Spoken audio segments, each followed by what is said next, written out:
5ই আগস্টের পরে আমরা বলেছি যে বাংলাদেশে আমরা নতুন বন্দোবস্ত কায়েম করতে চাই। বাংলাদেশের মধ্যে আমরা গতানুগতিক যে রাজনীতি, সেই রাজনীতির আমরা পরিবর্তন ঘটাতে চাই। আমরা যখন এই সিস্টেম ভাঙার কথা বলেছি, আমাদের এই সিস্টেম এর সাথে স্বার্থ সংশ্লিষ্ট যারা রয়েছে তারা সকলে তরুণদেরকে পিছিয়ে দেওয়ার জন্য, তরুণরা যেন রাজনীতি থেকে যেন তারা বিমুখ হয়ে যায়, সেজন্য কিন্তু তারা সর্বাত্মকভাবে চেষ্টা চালাচ্ছে এবং বর্তমানেও তারা সক্রিয়।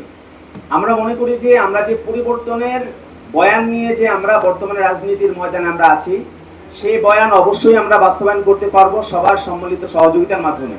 কিন্তু আমরা বর্তমান রাজনৈতিক প্রেক্ষাপটে আমরা বিদ্যমান যে রাজনৈতিক দলগুলো রয়েছে তাদের কাছ থেকে আমরা সেই রাজনৈতিক সহযোগিতা আমরা পাচ্ছি না।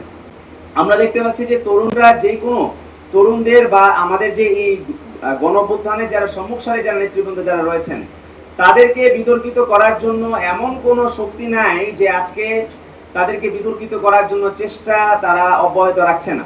এবং আমরা দেখতে পাচ্ছি যে তরুণরা যখনই কিছু একটা করছে বা এনসিপি রিলেটেড যখনই কিছু একটা আসছে, সেটা কিন্তু খবরের পাতার মধ্যে 7 দিন ধরে কিন্তু সেই জিনিসটা আমরা দেখতে পাচ্ছি। কিন্তু অন্যান্য ক্ষেত্রে আমরা দেখতে পাচ্ছি যে অন্যান্য অনেক কিছুই কিন্তু অনেক গ্র্যাভিটিফুল বা অনেক গুরুতর অনেক কিছু হয়ে যাচ্ছে, কিন্তু সেগুলো কিন্তু কখনো মিডিয়ার মধ্যে আসছে না। আপনারা জানেন যে গত কয়েকদিন আগে কক্সবাজারের একটা ইস্যুকে সামনের মধ্যে আনা হলো এবং সেখানে মিথ্যাচার করা হলো বাংলাদেশের মেইনস্ট্রিম মিডিয়াতে, যে সেখানে একজন সাবেক মার্কিন রাষ্ট্রদূতের সাথে এনসিপি যারা নেতৃবৃন্দ যারা রয়েছেন তাদের নাকি বৈঠক হয়েছে এবং সেই জিনিসটা মেইনস্ট্রিম সকল জায়গাতে প্রচার করা হলো এবং বাংলাদেশের মানুষ কিন্তু এটা বিশ্বাসই করে নিয়েছে যে আসলে আমাদের এনসিপি যারা নেতৃবৃন্দ রয়েছেন তারা সেখানে মার্কিন রাষ্ট্রদূতের সাথে তারা সেখানে বৈঠক করেছেন। এবং এটি কিন্তু একটি ভিন্ন বার্তা দেয়, এটি অবিশ্বাসের জন্ম দেয়। জুলাই গণঅভ্যুত্থানে যারা নেতৃবৃন্দ যারা রয়েছেন সম্মুখ সারি এবং আমাদের এনসিপির যারা রয়েছেন তারা অবশ্যই মিডিয়া ট্রায়ালের শিকার।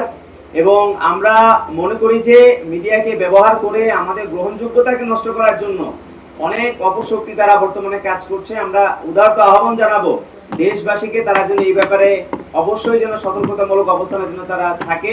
এবং আমরা বলবো যে এনসিপির পক্ষ থেকে কিন্তু অলরেডি জানানো হয়েছে যে আসলে তাদের শীর্ষ নেতৃবৃন্দ তারা কেন সেখানে গিয়েছিলেন। আপনারা জানেন যে গোটা জুলাই মাসে পদযাত্রা হয়েছে, সবাই অনেক ক্লান্ত এবং সবাই অনেক স্ট্রেসের মধ্য দিয়ে গিয়েছে এবং তারা ব্যক্তিগতভাবে তারা যে তাদেরকে যে শোকজ দেওয়া হয়েছিল সেখানে তারা স্পষ্টভাবে তারা জানিয়েছেন যে তারা সেখানে অবকাশ যাপনের জন্য তারা সেখানে গিয়েছেন এবং সেই শোকজের জবাবও কিন্তু আমরা পেয়েছি। এবং আমরা মনে করি যে এটিকে কেন্দ্র করে যে উদ্ভূত যে গুজব ছড়ানো হয়েছে সেটি আসলে অপ্রত্যাশিত। আমরা মিডিয়ার কাছ থেকে সেগুলো আসলে আশা করি না। আমরা চাই যে নতুন বাংলাদেশের মধ্যে গণমাধ্যমের যে স্বাধীনতা বর্তমানে আমরা দেখতে পাচ্ছি সেই স্বাধীনতা যেন অবশ্যই যেন অব্যাহত থাকে, সত্যনিষ্ঠ সংবাদ প্রচারের একটা আস্থার জায়গা যেন হয়ে ওঠে গণমাধ্যম। যে বাংলাদেশে সকল মিডিয়া থেকে শুরু করে বাংলাদেশের যে রাজনৈতিক দলগুলো আছে তারা যেন আমাদের প্রতি সেই সহনশীল আচরণ যেন তারা প্রদর্শন করেন। তারা যদি এই ধরনের তরুণদেরকে রাজনীতির ময়দান থেকে মাইনাস করার জন্য তারা যদি এরকম উঠে পড়ে লাগেন, সেটি বাংলাদেশের জন্য একটু অশনি সংকেত। কারণ আমাদের ভুলে গেলে চলবে না, এই জুলাই গণঅভ্যুত্থানে তরুণরা কিন্তু সম্মুখ সারির তারা নেতৃত্ব দিয়েছিল।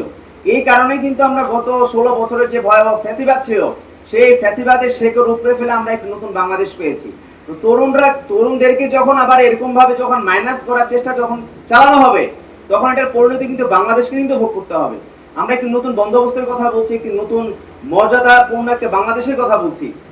তো সেই মর্যাদাপূর্ণ বাংলাদেশ বাস্তবায়নের সুযোগটা আমাদেরকে দিতে হবে। সেই জন্য আমরা প্রত্যাশা করবো যে বাংলাদেশের গতানুগতিক ধারা থেকে বের হয়ে কিন্তু আমরা যুবশক্তি আমরা যাচ্ছি যে যুবশক্তি একটি যুবকদের প্ল্যাটফর্ম হবে, যারা যুবকদেরকে নিয়ে তারা কাজ করবে। এই বাংলাদেশের মধ্যে যুব সমাজ 30 লক্ষ বেকার যুবক আজকে বাংলাদেশের মধ্যে আছে এবং এই সেই আমাদের বলে গেলে চলবে না, বেকারত্বের গণবিস্ফোরণ থেকেই কিন্তু এই গণঅভ্যুত্থানের সৃষ্টি। কিন্তু সেই তাদেরকে নিয়ে কাজ করার জন্য কিন্তু এখন পর্যন্ত সেই ধরনের কোনো যুব সংগঠন বাংলাদেশের মধ্যে কাজ করতেছে না।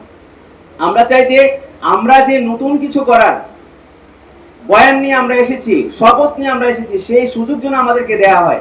গতানুগতিক জায়গা থেকে যে কোনো রাজনৈতিক যুব সংগঠনের মতো যুব শক্তি চাঁদাবাজি করবে, এই করবে সেই করবে, এগুলো করার জন্য তো আমরা আসিনি। আমরা পরিবর্তনের জন্য এসেছি। সেই পরিবর্তনের জন্য আমাদের সবার সহযোগিতা করা প্রয়োজন।